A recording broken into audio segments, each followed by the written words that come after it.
Welcome to Navigating the Customer Experience. Want to improve your organization's customer service? Looking for insider tips to knock your customer socks off? Then you're in the right place. Here's your host, Yannick Grant. Welcome to Navigating the Customer Experience. On today's episode, our guest is Elise Quevedo. Elise is the author of inspirational book Creating a Kick-Ass Attitude, keynote speaker, advisor, and social digital media marketing consultant and storyteller. She is ranked among the top 2% most viewed profiles on LinkedIn. Known as the digital ghost queen for her behind-the-scenes work, Elise has inspired audiences around the globe and spends most of her time advising and helping businesses and individuals from C-level executives to Hollywood stars thrive in the cyberspace. Elise often writes for Millionaire Digital magazine, where she shares inspiring interviews, personal thoughts, and tech write-ups. As a global thought leader, she has collaborated with Fortune 500 companies such as Amazon, Huawei Technologies, eBay, and PayPal. She is always keen to learn about new technologies, brands, and getting the extra knowledge that keeps her on top of her game. So plug your earphones in, sit back and relax, and let's dive into this awesome interview. Welcome, Elise. So could you share with us a little bit about your journey? Tell us how it is that you managed to get into this sphere of social media and digital marketing, as well as customer experience. You know, I first came across you in that webinar that I listened to with Shep Hykin, and I think it was Dan Jingis. Yes, that's right. And I was really blown away by the comments that you shared in that webinar. I came away with a lot of takeaways. I had a little notebook and I had like 3, 4, 5 pages of notes just from, the conversation. So I said, oh my goodness, I have to reach out to this lady and get her on our podcast. She is awesome. So tell us a little bit about your journey. Sure. Well, first of all, thank you so much for inviting me. It is definitely an honor. And so how did I got to where I am today? A few years ago, I wrote a book on personal development called Creating a Kick-Ass Attitude, which is all about being positive in life. Mm-hmm. And when I wrote it, nobody knew who I was. And I thought, now what do you do? Because I wrote this thing that I think is of value. And then I started going to some seminars and getting information on social media. This was back in 2012. And Elise being Elise, I am someone who I don't just do a little bit of research. I tend to go 20 hours a day trying to get as much information as possible. So I came onto the social platform journeys when there was a boom, which happened in between 2012 and 2014.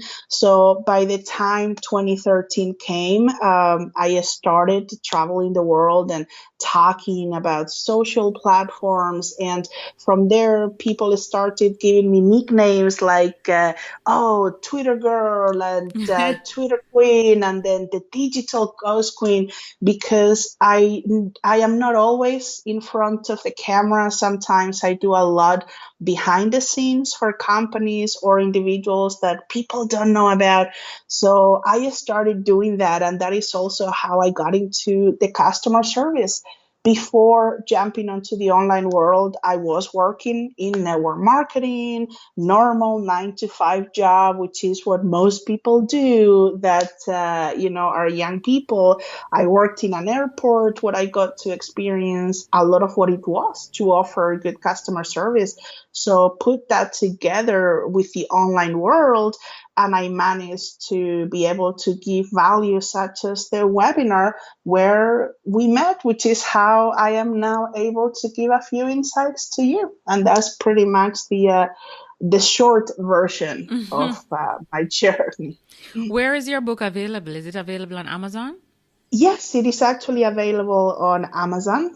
But for anyone that listens to this, Yannick, I'm actually quite happy to gift you the PDF version. So anyone that asks you for it, please, no need to buy it online, unless you want, of course, to buy the printed version.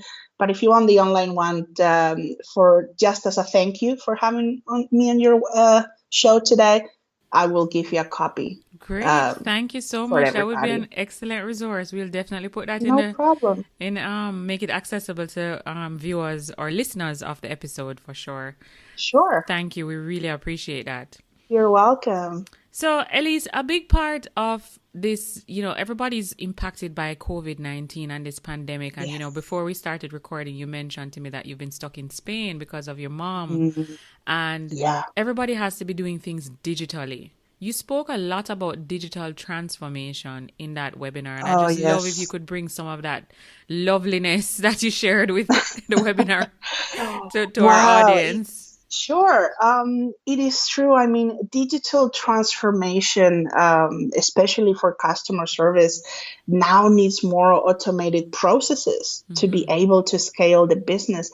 And I think one of the key points that I wanted people to know was about artificial intelligence. Artificial intelligence now continues to get more and more intuitive and is a critical part in the customer experience journey, and it will continue to increase. So let me give you some examples because I think many of us or the people who will be listening will understand it.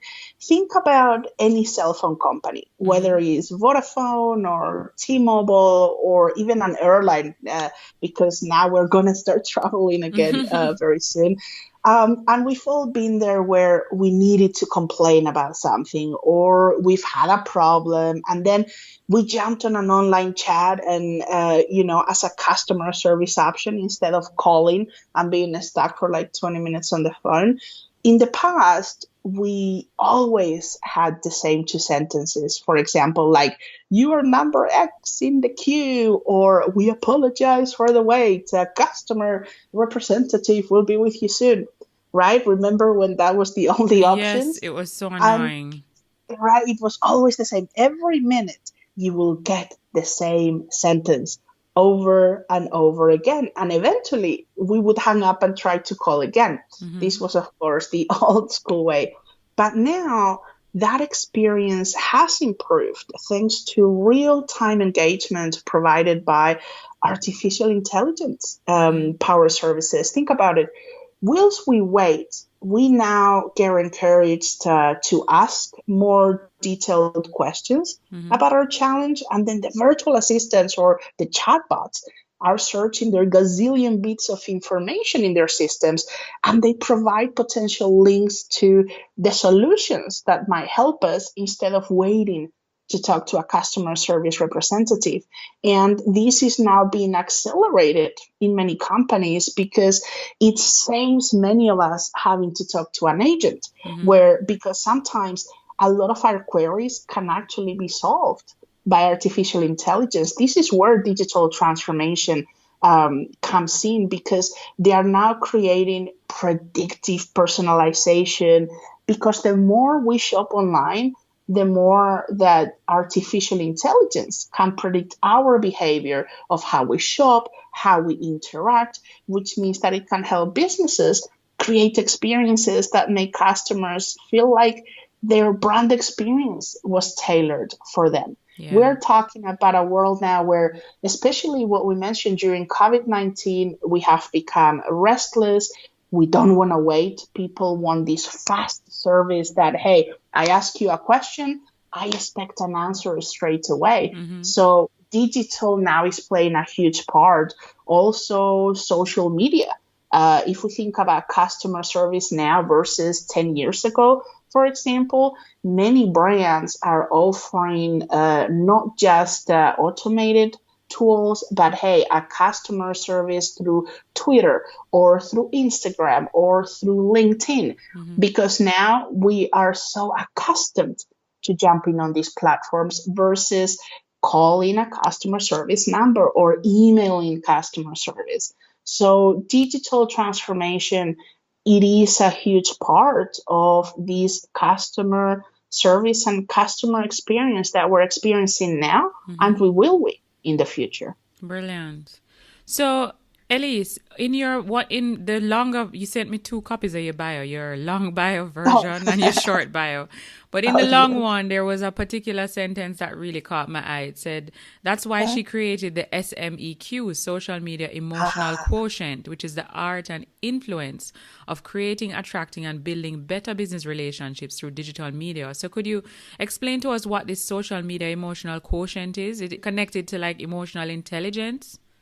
yes, you're absolutely spot on. I believe that when people go on social media, they seem to forget that there is a human being True, behind every user. true. Every person, well, except of course all the bots and all the fake Right. accounts, but most people that are using social media, such as you and I, we are human beings and we want to be treated as such. Mm-hmm. We don't want to be treated as just another number, as just another person online. Because the one thing that I've noticed is that when people are face to face, they behave one way. And the minute they jump online, they seem to forget about that. And I always say you should treat people online the same way as if you did it face to face. So True. when I interact through social channels, I imagine that I'm talking to that person face to face, Mm-hmm. as if I had just met them at an event, as if I was having a coffee. So creating, attracting, and building better relationships means treat people as human beings and interact and treat them as such an individual, Mm-hmm. because not every person that you talk to is going to be the same. So, True. although we may put generic messaging on our channels, although we may put different things, when we interact, we must treat each person as if we were treating them face to face. And maybe then our customer service changes. But I think people, we seem to have a different kind of mindset when we are online, and we don't give it the same importance when we can actually reach anywhere in the world Mm-hmm. because of social nowadays. Right. And that what the SMEQ is all about. It's about interacting more as a human and not just another social and robot kind of person. Got you. Brilliant. So, if we are interacting like a human being, as you said, treating people as if they were physically in front of us, the same behaviors, attitudes, whatever it is that would have followed through in that face to face interaction should transcend into a digital experience. Could you maybe give us 2 or 3 behaviors that should be transferred, or it should be very apparent in your interaction in a digital space that would just as happen in a face to face interaction? Yeah, I think one of the most important would be personalization. Mm-hmm. And I'll give you the perfect example. On Twitter, if we are active on Twitter, for example, we are all followed by people. And I see many people who copy strategies from others, or I am someone that takes the time to check every person that follows me. Of course, sometimes it is people who have nothing to do with my field, and okay, thank you for following, it's great. But when it's someone that has a full profile, they have a photo, they have a bio, they are active on social, you can see that they are making an effort themselves to be online.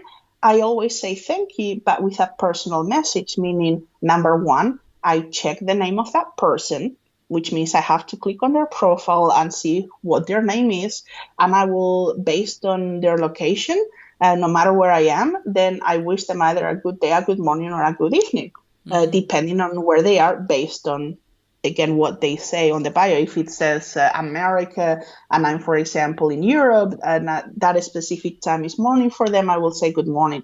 So that means that I'm actually taking time out of my personal time to check who you are. And it shows that this is not just an automated tool that is saying, thank you for following.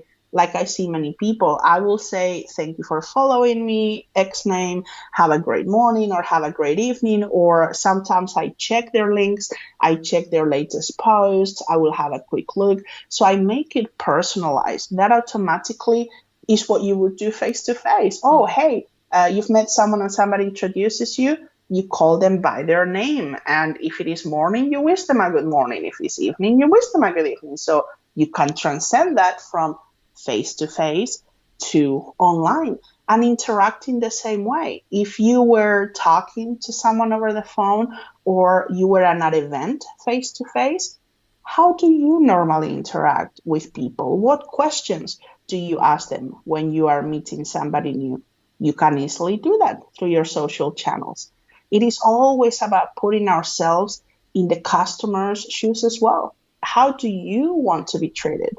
It's another thing that I feel we forget. We are all customers first and we're all human beings first. So, how do you talk to people? Don't change just because it's online. Those are, I think, are two of the most important ones for me. Excellent. Very, very good, Elise. And it's so important that we bring across the human aspect of our interaction when we're talking to people, because as you said, yes, we're communicating digitally, but there's a human being behind that with feelings and emotions, fears, anxiety, all the things that a human being experiences. Worse in this time when things are not so stable, people don't know what to expect. Tomorrow is never guaranteed. So that's why you really need to live in the moment. But even so, with all of the things that are happening, True. So exactly. There are everyday solutions, for example, that we can do to improve customer experiences or service. Because I think, like I mentioned earlier, above all, we are all customers first.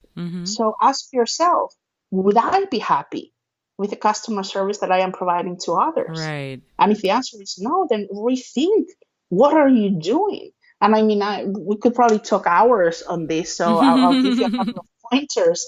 To provide a good customer experience, you must know who your customers are. Because we mentioned it's different, of course, dealing face to face than online. Yes. As on face to face, we can understand, is this person young? Is this person old? We can understand who someone is. So if you have a team of people, this is something that is done a lot in when you train or create strategies, which is create different personas or create different type of customers, and then train people on how you would deal if you were dealing with someone like that. For example, in one hand, you can have Lola, who is like 30 years old, and she's young, she's savvy, she knows how to click on every link you send them, she knows how to follow a video and a tutorial. But on the other hand, you have Jonas, who is, 50 or 60 years old, and needs a little bit more clear instructions on what to do on each step of your customer journey. So don't assume that every customer has the same knowledge you do and that other customers do. This is where personalization comes in. Care about who each of your customers is. Don't give the wrong information to someone that already knows everybody. This is why creating that emotional connection with customers is so important. That's why I created that the social media emotional quotient. And I always talk about, remember, behind every platform, behind everything we do digitally, there is a human being. Yeah. Customers become loyal because they're emotionally attached and they remember how they felt or how they feel when they use a product or a service. So a business that optimizes for an emotional connection, they can actually outperform competition by 85% in sales growth. There was actually, if I remember correctly, there was a Harvard Business Review study called The New Science of Customer Emotions. And guys, you can Google that, The New Science of Customer Emotions. And it talks about these things as to how they are at least 3 times more likely to recommend your product or service. They are 3 times more likely to repurchase, all because they feel emotionally connected to your product. So there are multiple things that we can do to keep our customers engaged. And of course, if you're brand new, please research your competitors and then create goals and objectives for you. Competition is a good thing. And I agree. No matter what product or service we have, Yannick, we're not unique. There are many people doing podcasts. There are many people doing social and digital like I do. There are many people who have restaurants. There are many people who have every service. Mm-hmm. And that is great. Competition is good because it helps us do our best.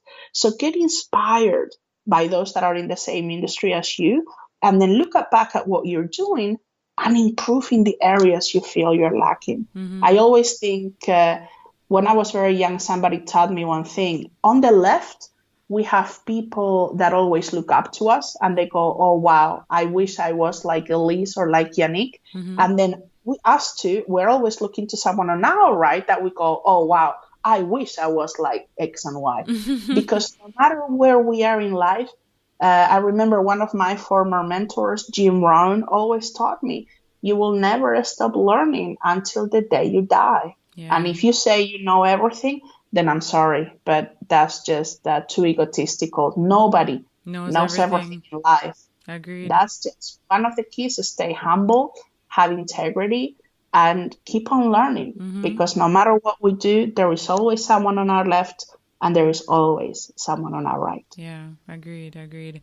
I mean, since it's lockdown, I've learned so much, Elise, and I'm so excited. Like, I've been doing more videos, and I've been watching YouTube videos of like Yes, other people who do videos, what they're doing, how they've done jump cuts to kind of make the videos a little bit more engaging, exactly. and adding captions and subtitles. And I mean, I feel like a video star just watching what they do and then actually going into the application I'm using and applying the same methodology and seeing that come to life in my videos. I mean, it's just been amazing. To me, I feel like I'm learning more now than I learned in my traditional learning platform of going to school, like, getting my Yeah. degree or going to high school, because these are actual things, practical activities that you can do, and you see the engagement and the impact that it's Yeah. having in the lives of other people.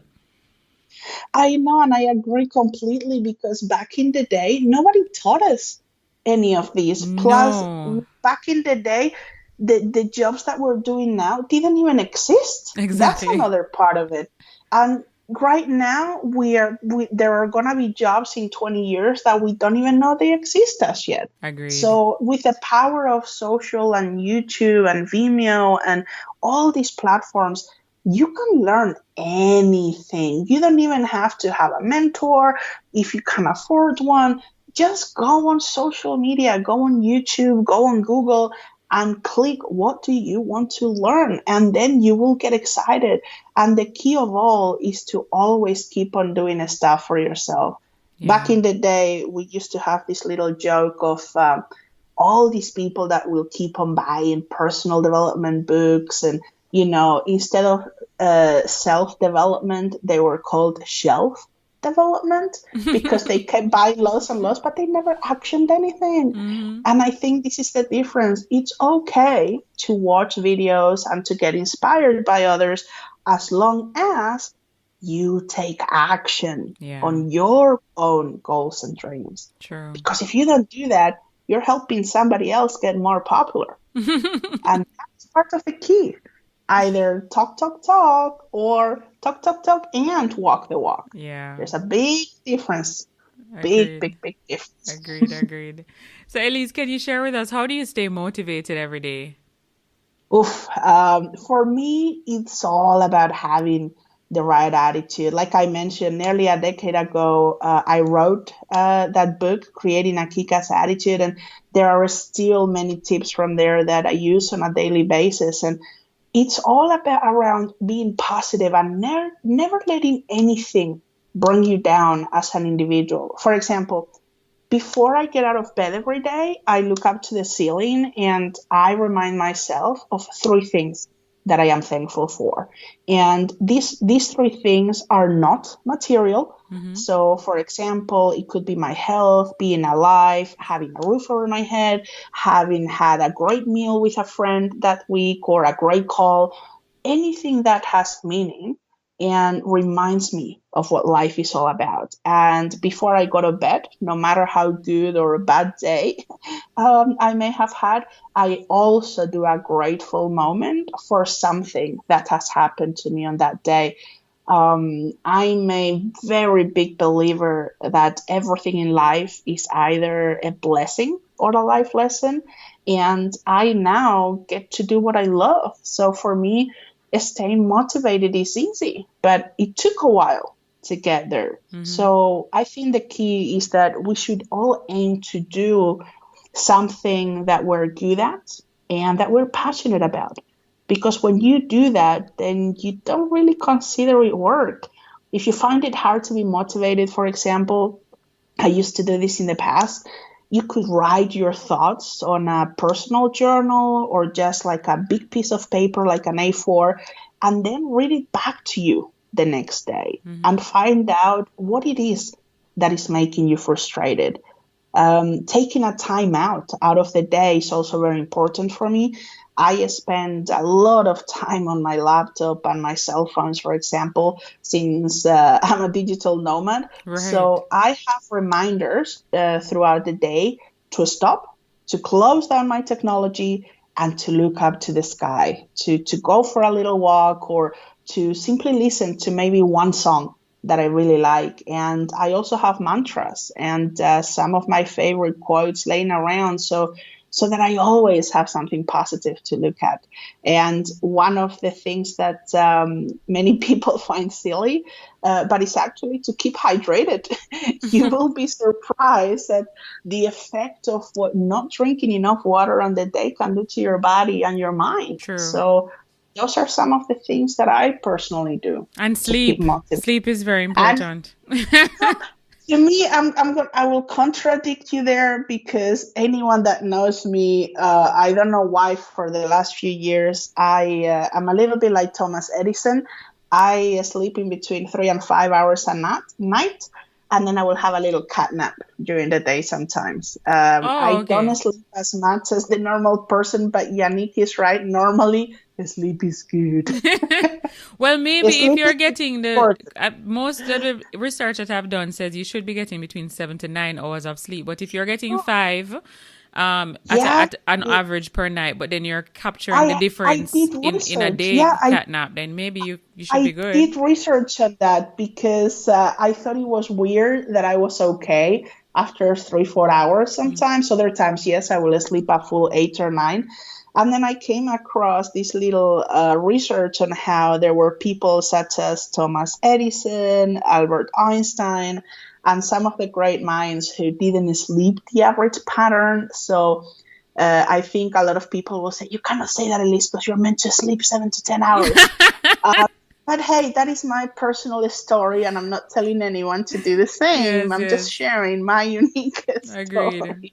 Well, I think at the end of the day, Elise, you have to know your body. I guess just like with exercise, sometimes you will exercise and you feel you're doing some form of a workout that is too intense for you. You almost feel like your body is giving out.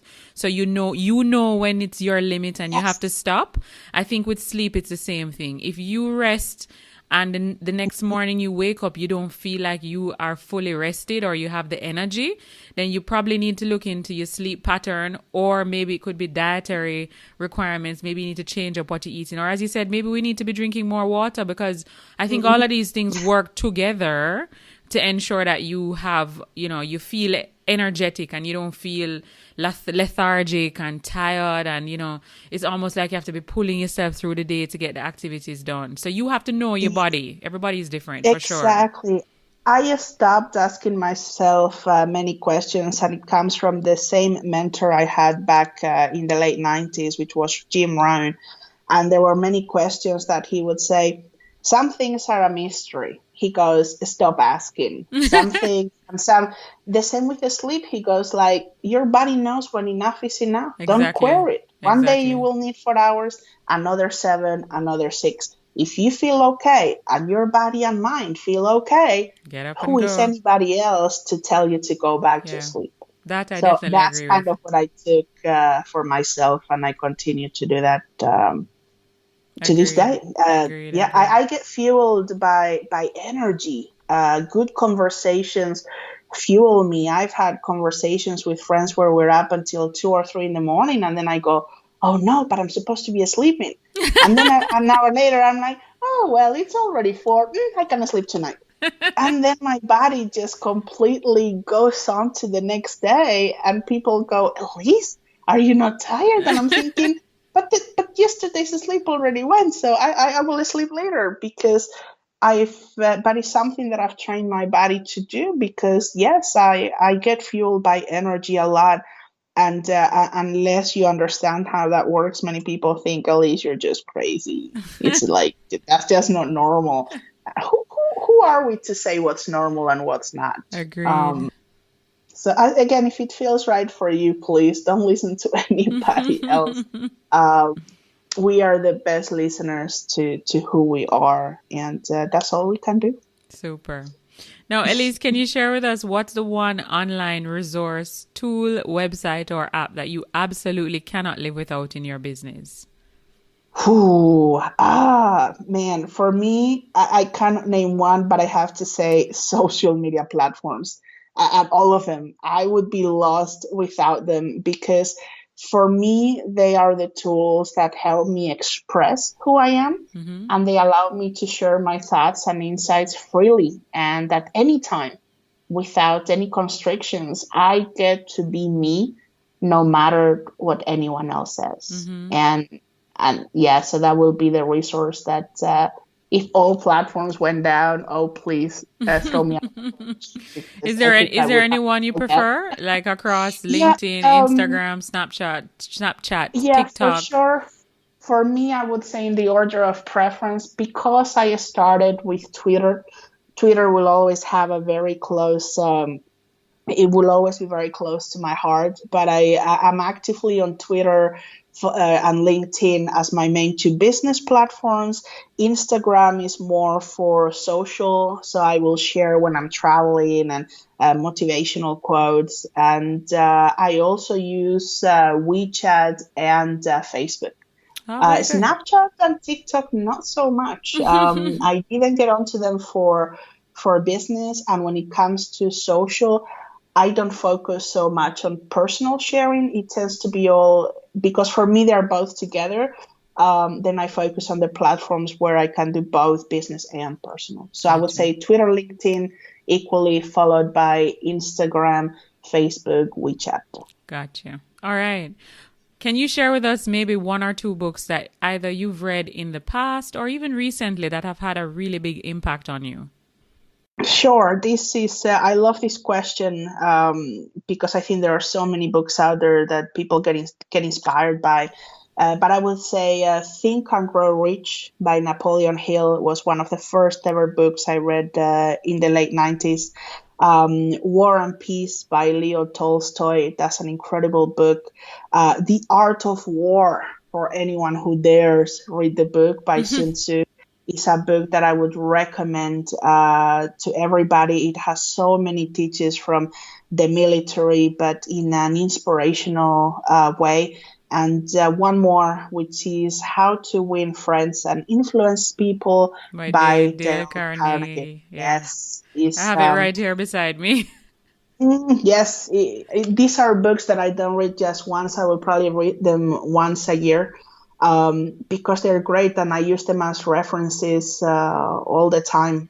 Anything that makes you learn. I would love, I think one of my dreams was to have a big library like you see in the movies with a lot of a mixture of olden books of history, but then all the modern books of inspiration and real business and life stories. Gotcha. I like both. Brilliant. So we will have all those books that Elise just shared with us in the show notes of this episode and links to them.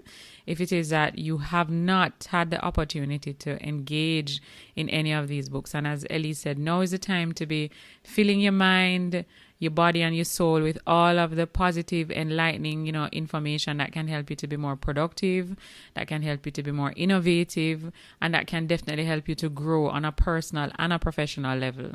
So Elise, can you share with us what's one thing that's going on in your life right now that you're really excited about? Either something that you are working on to develop yourself or your people.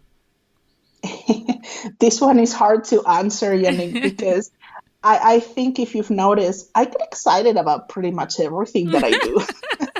But especially now during this time the world has gone through and we are still going through, I'm excited to be alive. So I am very excited to continue sharing my knowledge and insights with new clients and through podcasts like yours.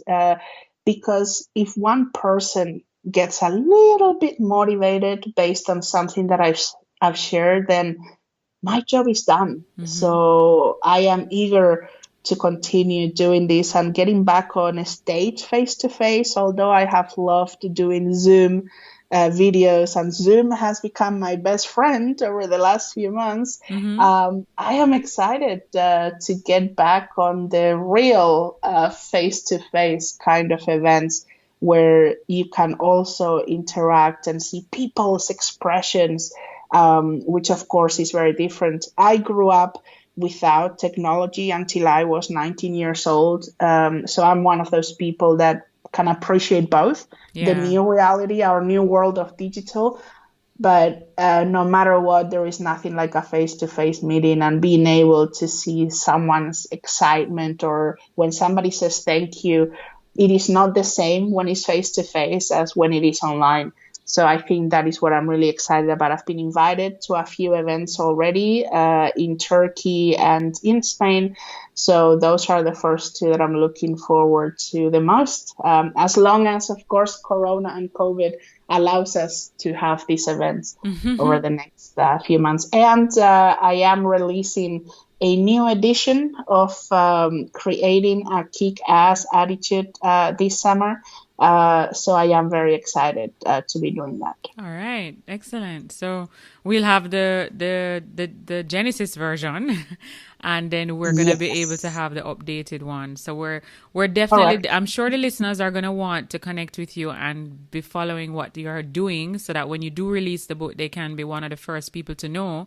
So the next question is, where can they find you online? Tell us what your handles are on LinkedIn, Twitter, Facebook, Instagram, that they can follow you from this interview. So when that new version comes out, they can definitely hop on and get a copy of it. Well, very, very easy, Yannick. All my channels are under my name, at Elise Quevedo. So just Google Elise Quevedo or enter Elise Quevedo on any of the platforms, and you will always find me. All right. And that's Elise for Elise, and Quevedo is Quevedo, correct? Correct. Yes, correct. All right, Elise. So as we wrap up this interview, the last thing we like to ask our guests is, what is one quote or saying that during times of adversity or challenge, you'll revert to this quote or this saying, and it kind of helps to keep you refocused or just gets you back on track in terms of what you're working on? Do you have one of those? Yes, I would say the most relevant right now is, remember that the journey of 1,000 miles starts with a single step.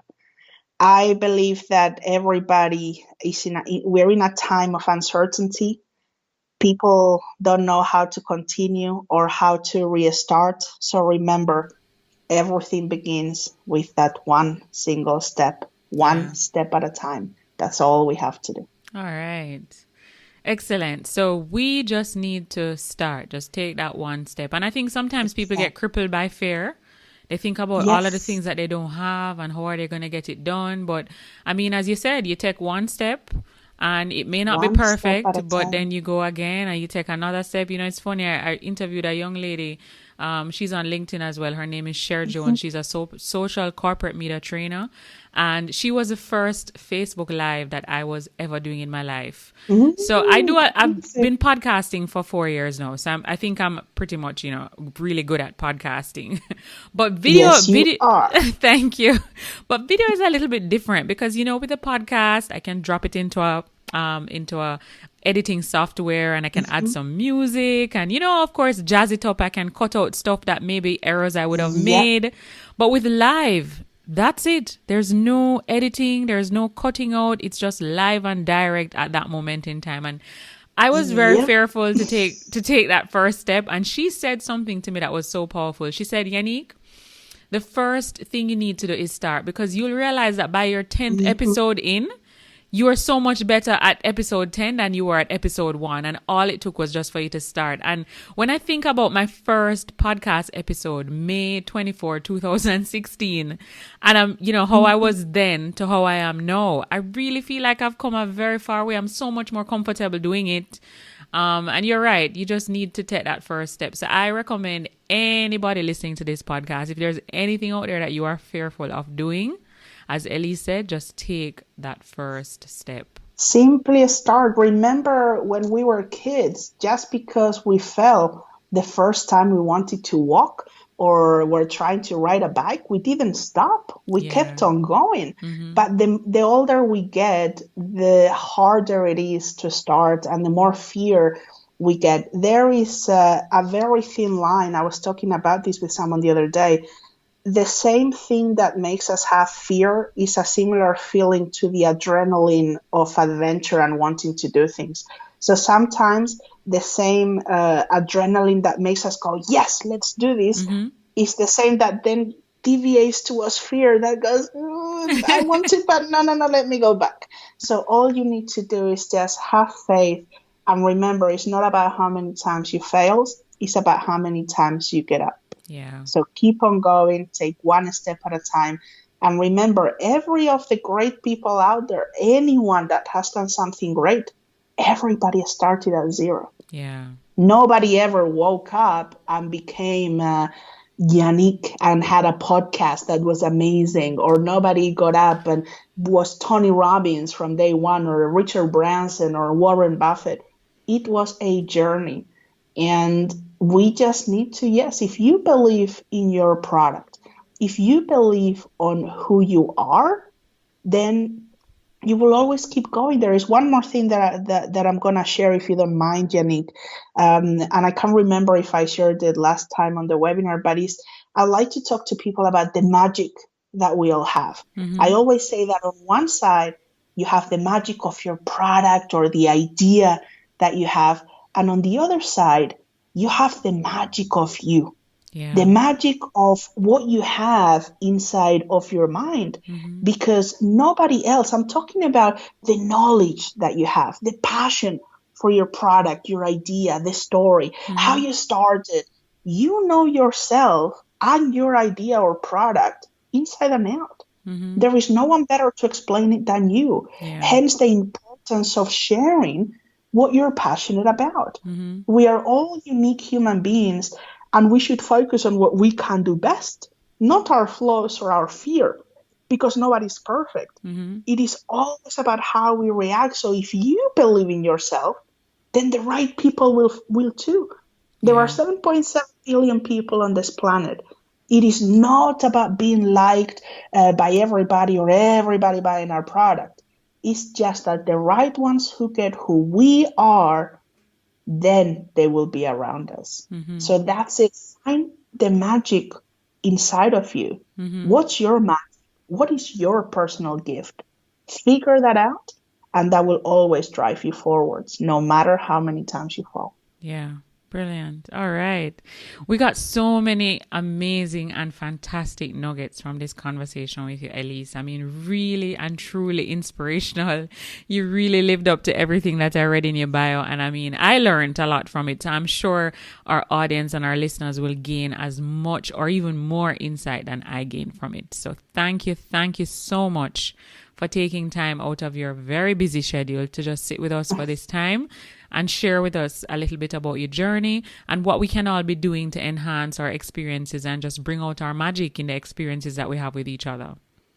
You are very welcome, Yannick. It was my pleasure, and I look forward to talking to you again soon. All right. So, guys, if you're listening, please head on over to Facebook and join our Facebook community. It's called Navigating the Customer Experience Community, and follow us on Twitter at NavigatingCX. So until next time, I'm your host, Yannick Grant. Thank you for listening to Navigating the Customer Experience. If you'd like to connect with us even more, please feel free to hop onto Facebook and join our private Facebook group, Navigating the Customer Experience Community. And of course, feel free to follow us on Twitter at NavigatingCX. We also have a new book available on Amazon, The ABCs of a Fantastic Customer Experience. It's available in ebook and paperback. So if you want to increase revenue in your organization, build a stronger service culture, and create employees or develop employees who are really mastering service delivery in your business, you need to grab a copy of this book. Until next time, I'm your host, Yannick Grant. Thanks for listening. For more awesome resources to take your customer service game to another level, head over to navigatingthecustomerexperience.com. See you next time.